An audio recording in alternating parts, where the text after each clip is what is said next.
In the annals of naval history, there have been some utterly terrible battleships. I mean, I look at some of these and feel sick to my stomach. Take Hoche here, for example. She was nicknamed Le Grand Hôtel for a reason.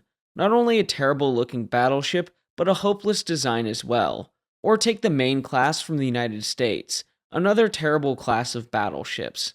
I'll grant you, they look a bit better, but they ended up being extremely wet, hot, thirsty, and operationally frustrating in service.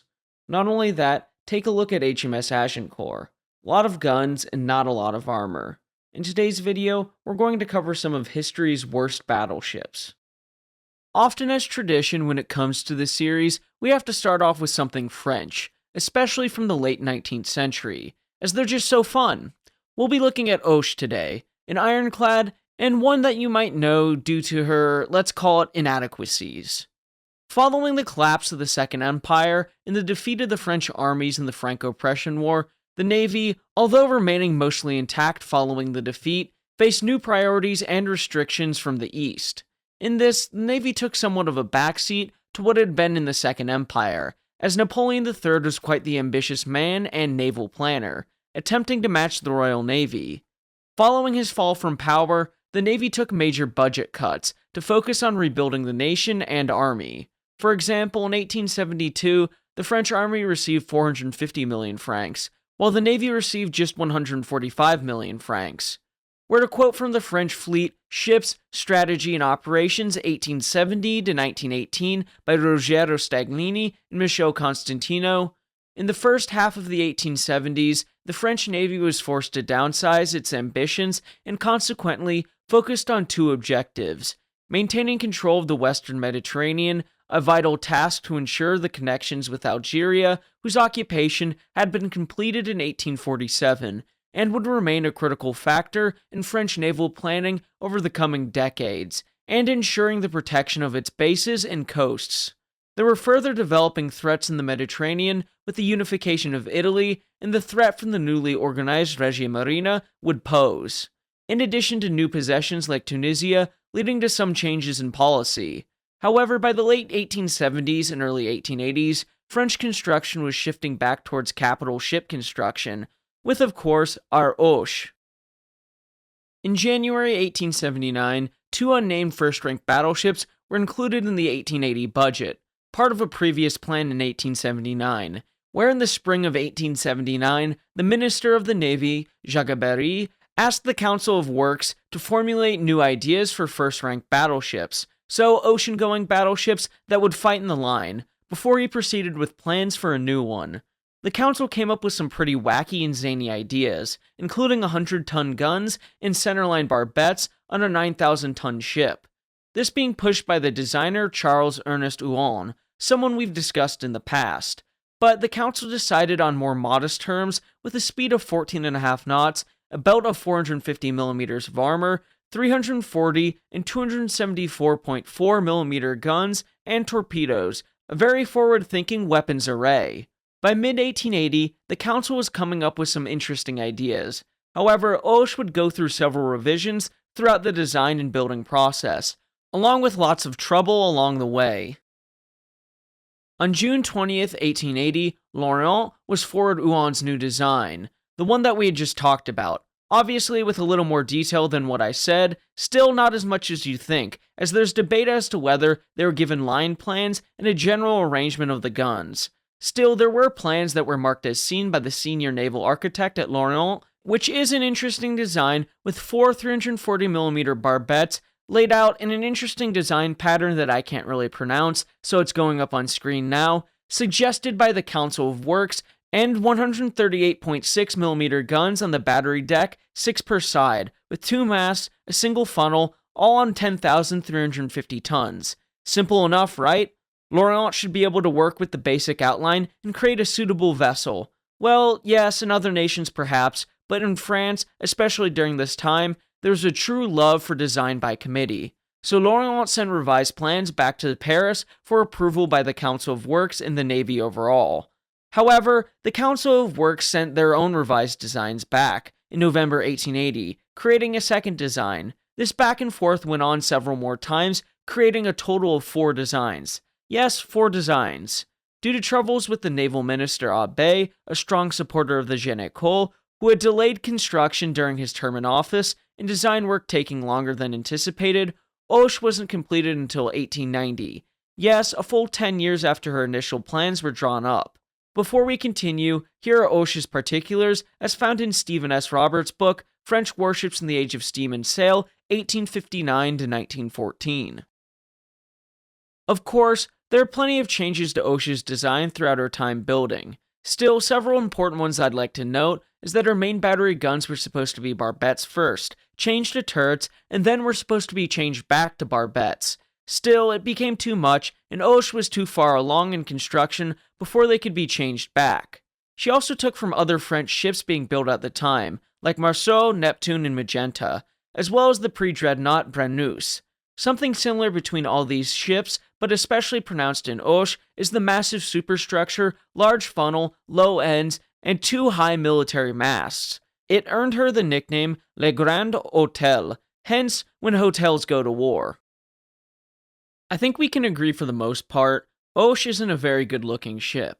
Unless you are contrarian like on my TikTok, telling me otherwise. She isn't very good looking. But she was also poorly designed. Where to take from Roberts, Hoche was ordered on March 20th, 1894 and June 12th, 1894 to move from Brest from Toulon to convert her 138.6mm battery to quick-firing guns. The original intent was to convert all 18 of the guns, but it was found that this would increase the excess weight of the ship to 566 tons, and weight reductions were imposed. She was placed in the second category reserve on September 23, 1894. Her 18 138.6mm 30 caliber Model 1881s were replaced by 12 quick-firing versions. The military mainmast was replaced by a pole mast, and the superstructure, including the round galleries over the turrets and barbettes, was lightened. The ship was recommissioned for trials on April 20th, 1895. The refit was completed on April 29th, 1895, and the ship returned to full commission on May 10th, 1895, and joined the Northern Fleet. Now, that wasn't her only overhaul. Between 1898 and 1900, Hoche was overhauled again, where they replaced her machinery, weaponry, and further reduced the weight of the ship, considering she was top-heavy. But let's dig into some more of her worst qualities. One of Hoche's worst qualities was how low she sat in the water, particularly due to the massive weight of her superstructure and because of her guns. As can be seen by this picture, Hoche was an extremely wet ship fore and aft, and with her being so top-heavy, it didn't prove great for stability.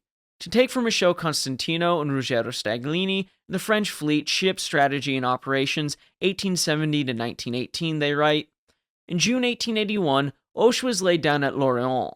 She was 192.59 meters long. She was 192.59 meters long and 20.22 meters wide vessel, designed by Charles Huon. Hoche's hull, described as ugly by many authors, featured a very low freeboard fore and aft, while prominent superstructures hindered stability. This was also hampered by a very low length-to-beam ratio, which made Hoche a bad roller. While increasing the beam contributed to increasing the metacentric height, this also meant that the hull motions were made more rapid, with higher acceleration and forces. Displacement was 10,820 tons. So yes, Hoche certainly had bad qualities, and there are more we can get into, specifically the superstructure. It was on the main deck, battery deck, and the upper deck. The main deck held the accommodation for the junior and petty officers, which was quite a lot on that deck, not to mention something for the wind to catch onto when she was steaming, making her not the most efficient ship. And I had a section dedicated to Hoche's good qualities, which included her top speed of 16.5 knots, but I had to cut it out when I also read she did have downsides because her steaming distance was considered insufficient due to her coal supply lacking, having a very short range, coupled with the inefficiencies caused by her superstructure. Not only that, due to the wetness on her decks and the amount of spray caused by her going through the water, she wasn't even allowed to go at her maximum speed due to fears that she could capsize. As I mentioned, Hoche had several refits throughout her career, but she was just not a very good ship. She had so many problems, And with looking like a floating hotel, it was no wonder why the French expended her as a target in 1913. Maybe Hoche and her half-sisters will have to have a dedicated video at some point in the future. Now, the Maine class. On May 4th, 1898, Congress authorized 3 new 11,000-ton battleships, requiring one to be named after Maine, after the second-class battleship that had exploded on February 15th. The Maines were originally intended to be repeats of the preceding Iowa class, but Engineer-in-Chief George Melville insisted on a higher speed. The Maine's final design introduced some new technologies, which should have been perfectly fine for the Navy to handle, as the United States had several modern battleship classes under its belt like Texas, the Indiana class, and Iowa. But like we discussed in the Indiana class video, those ships had some serious issues, so growing pains were a very real thing for the United States Navy. Anyway, the new technologies were things like Krupp armor, water tube boilers, 4-cylinder VTEs, automatic watertight doors, and new hard-hitting smokeless powder. They bore a similarity to the Russian battleship Retvizan, built virtually side by side to Maine at Philadelphia's Cramp shipyard. Yes, that's right, the United States built a battleship for the Russian Empire. The other 2 ships of the class, Missouri and Ohio, were built elsewhere, and all were finished by October of 1904, with Ohio being the last, some 40 months late.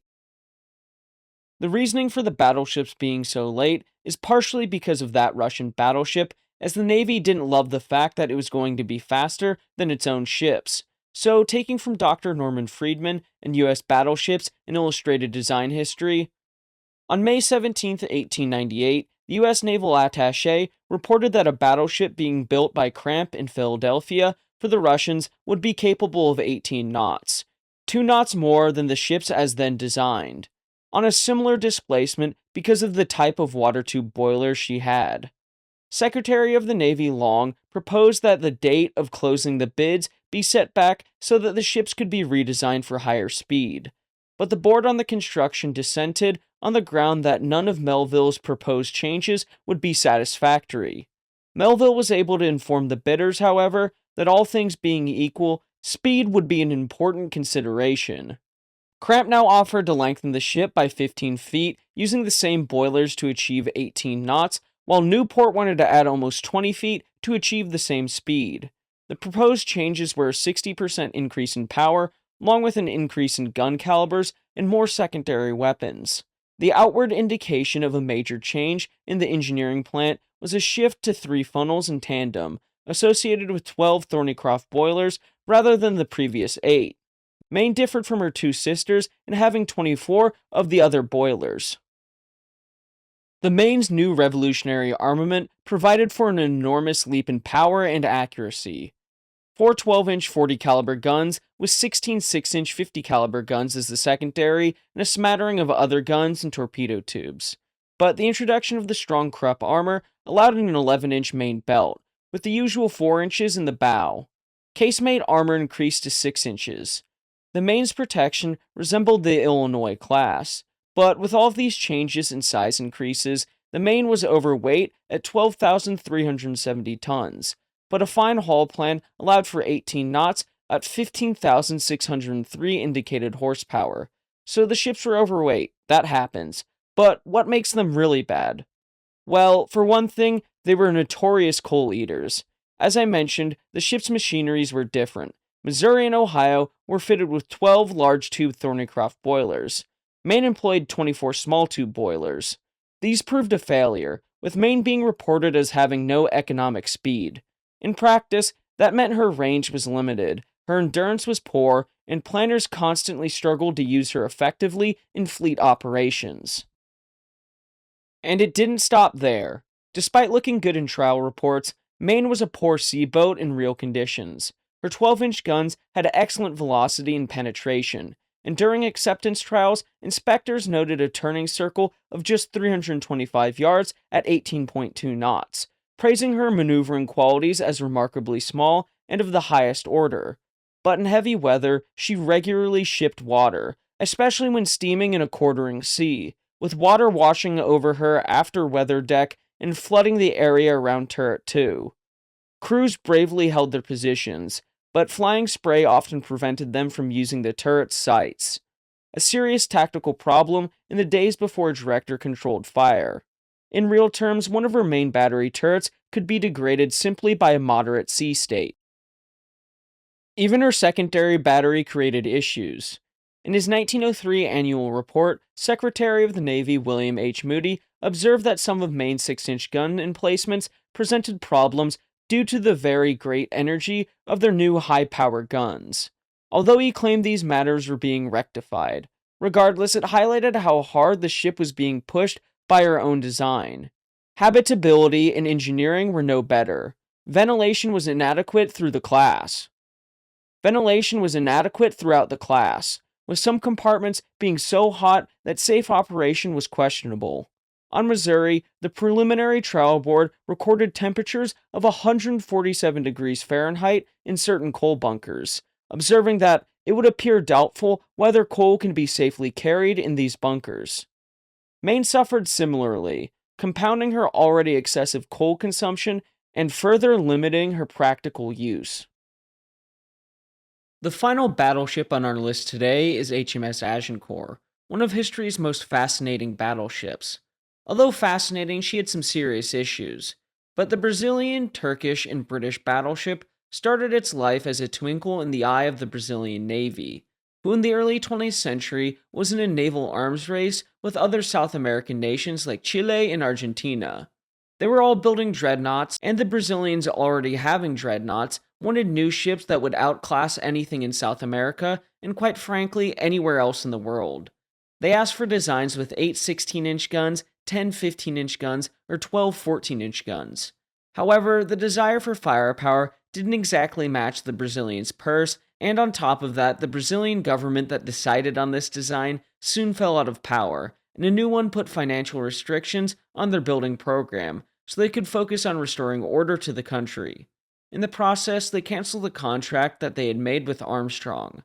Now Armstrong, wanting this contract to be fulfilled, sent out a party headed by Eustace Tennyson Danecourt, the future director of naval construction, with alternative sketches for another battleship that would be less expensive than the initial design the Brazilians had chosen. But still, this design mounted the most heavy guns ever put on a battleship until that point, with 14 12-inch guns. The Brazilian government quickly accepted this design, and the battleship construction could get going. However, in November of 1913, the Brazilian government came under some more, and this time even more severe financial restrictions due to less expensive rubber from Malaya that undermined the market value of Brazil's rubber. Only 10 months after the ship's launch, with doubts if Brazil could make the payments for the battleship, she went up for sale. The battleship went on the market for others to purchase as it sat on the slipways. There were talks of the Italians, Russians, even the Greeks buying it. However, for approximately £2,225,000 from a French loan, the Ottoman Empire purchased the ship. The ship was renamed the Sultan Osman I. So yes, the Turks needed to one-up the Greeks, a tale as old as time, as those two people certainly don't get along. But the battleship would pair nicely with the other dreadnought being built by British yards for the Ottoman Empire, the Reshidiya, which was similar to a King George V class carrying 10 13.5-inch guns, King George V from 1911, although it did take inspiration from other classes as well. These two vessels were costing the impoverished Ottomans almost £6 million, with the money being raised through taxes, not paying civil servants, and finally donations from Turkish towns and villages, with women selling their hair to help pay for the battleships, making the nation rather invested in getting their hard-earned dreadnoughts.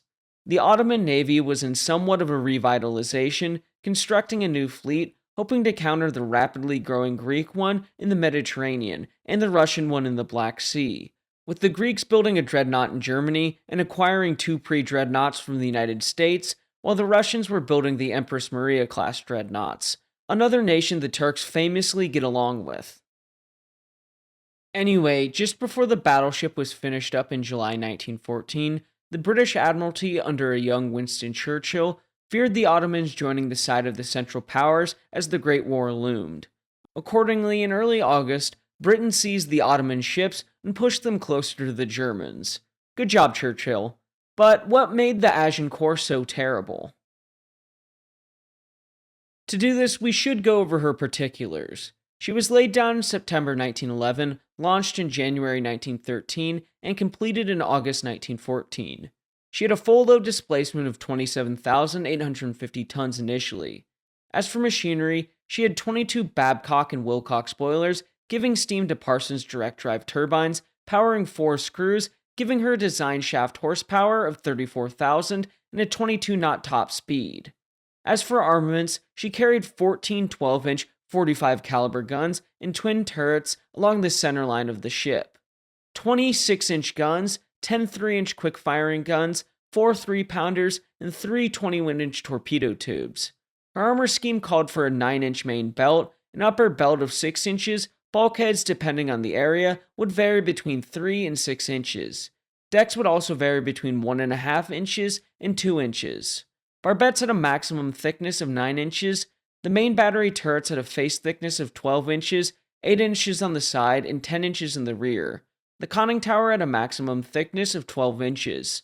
She saw several changes throughout the war. Originally, she was designed with fewer 6-inch guns, but 2 were added by the British when she was seized. The anti-torpedo boat nets were removed, the flying deck amidships, along with several other things. Notable additions throughout the war was searchlights, along with improvements to the fire director control and some anti-aircraft guns late in the war.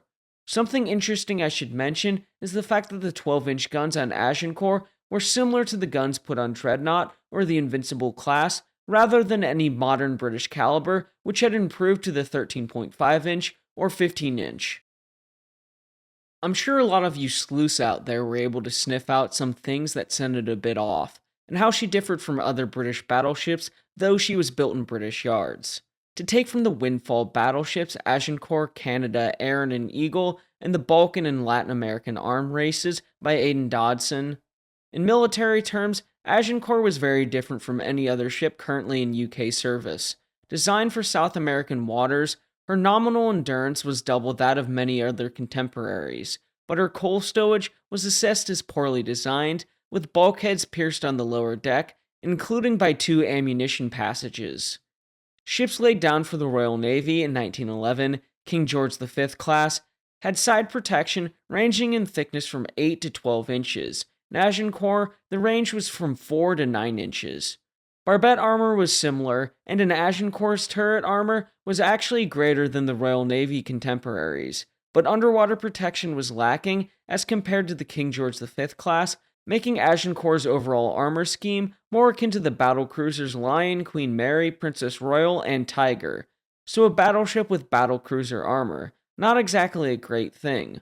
On top of that, there were issues with the subdivision of the hull not being up to Royal Navy standards. The Brazilians preferred to keep their watertight bulkheads larger to make sure the crew was comfortable. Interesting, as I'm sure they'd prefer to be alive than drown in the case if the battleship was hit, but that might just be me. Most of these issues stem from the same thing, the main battery.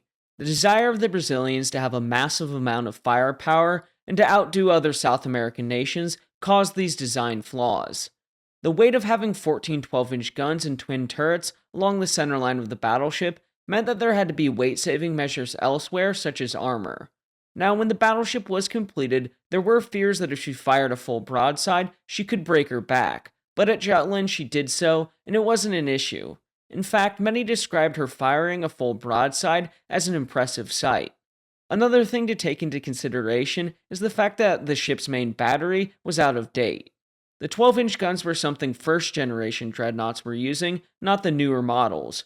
For example, the other Turkish battleship being built, that turned into HMS Agincourt, had 13.5-inch guns. Meanwhile, the British had moved on to the 15-inch guns of the Queen Elizabeth class. A bit of a nitpick, I will grant you, there were plenty of ships in service that had 12-inch guns, or even some of the German ships had 11-inch guns. Still, they were older ships, and not completed in 1914. Still, Agincourt served throughout the Great War and was scrapped after. I think an interesting theme between all of these terrible battleships is that they were still able to serve their respective nations for years, and for the most part somewhat well. Hoche and the Maine class not so much, but Agincourt much better than the others. Regardless, the battleships had some serious issues, and it's fun to discuss them. Maybe not live with them, especially the coal bunkers in those American battleships. Anyway, let me know what you think in the comments below. Thank you all for watching. Don't forget to like, comment, and subscribe, as it'll help the channel to grow. Until next time, my friends, have a great week.